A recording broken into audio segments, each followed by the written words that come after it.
Welcome बच्चों। आज हम लोग विज्ञान भारती कक्षा 8 के अभ्यास कार्य पुस्तिका इकाई 15 कार्बन और उसके यौगिक पर आधारित प्रश्नों को हल करेंगे, जिसमें पहला प्रश्न है, क्या बनता है जब लकड़ी को आंशिक रूप से जलाते हैं।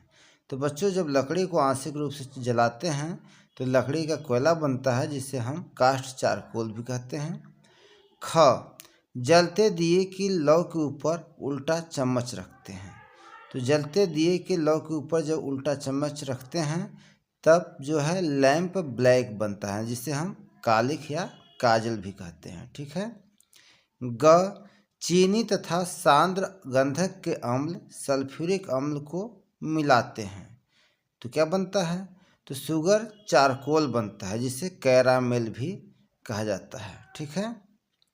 घ मोम को वायु की सीमित मात्रा में जलाते हैं। तो मोम को वायु की सीमित मात्रा में जलाते हैं तो लैंप ब्लैक अर्थात कालिख बनता है। अमोनियम साइनेट को गर्म करते हैं। तो बच्चों, जब अमोनियम साइनेट को गर्म करते हैं तो यूरिया बनता है। NH2CO NH2 यूरिया का यह रासायनिक सूत्र है। च जानवरों की हड्डियों का भंजक आसवन किया जाता है तो क्या बनता है, जंतु चारकोल बनता है। ठीक है। अब प्रश्न 2, कारण बताइए। क जहाँ लकड़ी का चूल्हा जलता है उस जगह पर आँखों में जलन होती है, जबकि जहाँ गैस का चूल्हा जलता है वहाँ ऐसा नहीं होता है। क्यों? क्योंकि जहाँ लकड़ी का चूल्हा जलता है वहाँ CO2 गैस निकलती है। ठीक है ना। ख है, हम पेंसिल से कागज पर ठीक प्रकार से लिख पाते हैं किंतु कोयले से नहीं। तो बच्चों, पेंसिल के अंदर ग्रेफाइट होता है जो नर्म व स्नेहक होता है, जिससे हम आसानी से कागज पर लिख पाते हैं, और कोयला कठोर होता है, इसलिए उससे हम नहीं लिख पाते आसानी से। ठीक है। ग हीरा क्यों सबसे कठोर प्राकृतिक पदार्थ है। तो बच्चों, कार्बन परमाणुओं की चतुष्फलकी व्यवस्था के कारण हीरा सबसे कठोर प्राकृतिक पदार्थ होता है। ठीक है। घ कोयले की खानों में विस्फोट क्यों होता है। तो बच्चों, कोयले की खानों में विस्फोट मीथेन गैस के कारण होता है। जहाँ कोयले की खानें होती हैं उसमें से मीथेन गैस निकलता रहता है, और मीथेन गैस और वायु के मिश्रण को प्रज्वलित करने पर भयंकर विस्फोट होता है, इसीलिए कोयले की खानों में विस्फोट होता रहता है। ठीक है। प्रश्न 3, निम्नलिखित खाली स्थानों में 6 कार्बनिक तथा 6 अकार्बनिक पदार्थों के नाम लिखिए। तो कार्बनिक पदार्थ, तो बच्चों, कार्बनिक पदार्थ वे होते हैं जिनमें कार्बन की मात्रा होती है। ठीक है। जैसे कागज, लकड़ी, रबर, टायर, कपड़ा, तेल। इसे आप ऐसे भी समझ सकते हैं कि जिन पदार्थों को जलाने पर काला धुआं निकलता है अर्थात वह कार्बनिक पदार्थ है। ठीक है। अब ख है अकार्बनिक पदार्थ। तो अकार्बनिक पदार्थ वे हैं जिनमें कार्बन की मात्रा नहीं होती है, जैसे नमक। अब नमक का सूत्र आप जानते हैं ना, नमक का सूत्र होता है NaCl। तो सोडियम है और क्लोरीन है, इसमें जो है कार्बन नहीं है। इसी तरह से सल्फ्यूरिक अम्ल है H2SO4, लोहा, आयरन, सोना, चांदी, जल, ये क्या है, अकार्बनिक पदार्थ हैं। ठीक। अब है प्रश्न 4, निम्नलिखित के एक एक उपयोग लिखिए। ग्रेफाइट, तो बच्चों, ग्रेफाइट का उपयोग जो है विद्युत इलेक्ट्रोड बनाने में किया जाता है। ठीक है ना। ख है कास्ट चारकोल। तो कास्ट चारकोल का उपयोग ईंधन के रूप में किया जाता है। ग जंतु चारकोल। तो जंतु चारकोल का उपयोग चीनी उद्योग में गन्ने के रस को रंगहीन करने में किया जाता है। घ लैंप ब्लैक। तो बच्चों, लैंप ब्लैक का उपयोग काजल बनाने में होता है। अंग कैरामेल अपचायक के रूप में प्रयुक्त होता है। यह धातु ऑक्साइड को धातु के रूप में अपचयित करता है। ठीक है ना।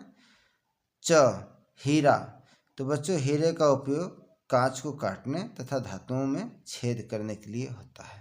ठीक। प्रश्न 5, स्तंभ क तथा स्तंभ ख को सुमेलित कीजिए। स्तंभ क, स्तंभ ख। क में है फुलरीन, तो फुलरीन फुटबॉल जैसी संरचना होती है। ख पेंसिल, तो पेंसिल में ग्रेफाइट होता है। ग हीरा, हीरा पारदर्शी है, ठीक है ना। लैंप ब्लैक, तो लैंप ब्लैक में कार्बन 98% से 99% होता है। अंग मेथेन, मेथेन जो है सरलतम हाइड्रोकार्बन है। और च है अकार्बनिक पदार्थ, तो अकार्बनिक पदार्थ नमक है, ठीक है। अब प्रश्न 6, उपयुक्त शब्दों से खाली स्थान को भरिए। कार्बन, घरेलू ईंधन, CH4+CO2, द्रवित हाइड्रोजन और बॉयलर। तो क में है मिट्टी का तेल, लकड़ी, कोयला, द्रवित पेट्रोलियम गैस, LPG घरेलू ईंधन के उदाहरण हैं, ठीक है ना। तो इसमें हम घरेलू ईंधन भर दिए हैं। ख गोबर गैस, CH4+CO2 गैसों का मिश्रण है। ग कार्बन ईंधन का आवश्यक अवयव है। घ गन्ने की खोई का प्रयोग चीनी मिल के बॉयलर में होता है। अंग रॉकेट ईंधन के रूप में द्रवित हाइड्रोजन का उपयोग होता है, ठीक है। अब है प्रश्न 7, एक मोमबत्ती चित्रानुसार जलाइए, बारीकी से अवलोकन करिए तथा निम्नलिखित प्रश्नों के उत्तर दीजिए। क मोमबत्ती में क्या जलता है, मोम, धागा या दोनों। तो बच्चों मोमबत्ती में धागा जलता है और साथ साथ मोम भी जलता है, अर्थात दोनों जलता है, ठीक है।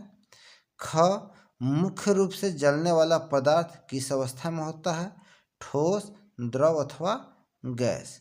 तो बच्चों यहाँ मुख्य रूप से बात की गई है, तो मुख्य रूप से जलने वाला पदार्थ धागा है जो कि ठोस अवस्था में होता है, ठीक है। ग मोमबत्ती की लंबाई धीरे धीरे कम क्यों हो जाती है। तो बच्चों मोम के पिघलने के कारण मोमबत्ती की लंबाई धीरे धीरे कम हो जाती है। घ धीरे धीरे फूंक मारने पर मोमबत्ती नहीं बुझती है, किंतु जोर से फूंक मारने पर वह बुझ जाती है, क्यों। तो बच्चों क्योंकि जोर से फूंक मारने से मोमबत्ती और मोम का तापमान ठंडी हवा की वजह से ज्वलन तापमान से कम हो जाता है और किसी वस्तु को जलने के लिए ज्वलन तापमान पर होना जरूरी होता है, ठीक है। प्रश्न 10, निम्नलिखित गद्यांश को दिए गए शब्दों से उचित प्रकार से पूरा कीजिए। कार्बन डाइऑक्साइड, धुआं, सांस, स्वच्छ, कार्बन, प्रदूषित, पेड़ पौधे, सौर ऊर्जा। इसी से हमें इस खाली जगह को भरना था, तो मैं भर दिया हूँ। लकड़ी के स्थान पर LPG एक स्वच्छ ईंधन है। खेतों में गेहूं के पुआल को जलाने से वायुमंडल में कार्बन डाइऑक्साइड की मात्रा बढ़ जाती है, जिससे सांस लेने में तकलीफ होती है। उद्योगों की चिमनियों से निकला धुआं भी वायु को प्रदूषित करता है। ग्लोबल स्तर पर पृथ्वी के ताप में वृद्धि का मुख्य कारण कार्बन डाइऑक्साइड गैस ही है। इसे कम करने के लिए पेड़ पौधे लगाना तथा सौर ऊर्जा को ईंधन आवलिक ऊर्जा के विकल्प में प्रयोग करना चाहिए, ठीक है। प्रश्न 11, पेट्रोलियम को द्रव सोना क्यों कहते हैं। तो बच्चों पेट्रोलियम को द्रव सोना इसलिए कहते हैं क्योंकि वर्तमान युग में पेट्रोलियम किसी राष्ट्र के लिए सोने से भी अधिक कीमती है। किसी भी राष्ट्र की उन्नति काफ़ी हद तक इस बात पर निर्भर करती है कि उसके पास कितना पेट्रोलियम है। कृषि उद्योग, यातायात, संचार आदि विभिन्न कार्यों में इसका उपयोग अत्यंत महत्वपूर्ण है। प्रश्न 12, उदाहरण को देखते हुए हीरा तथा ग्रेफाइट से सही तीर लगाकर सूची का मिलान कीजिए। तो बाएं साइड में ग्रेफाइट है, दाहिने साइड में हीरा है, ठीक है ना। तो ग्रेफाइट क्या है, अपारदर्शी पदार्थ है। और ग्रेफाइट का प्रयोग बैटरी में किया जाता है इलेक्ट्रोड बनाने में। ग्रेफाइट चमकहीन होता है यानी चमकदार नहीं होता है।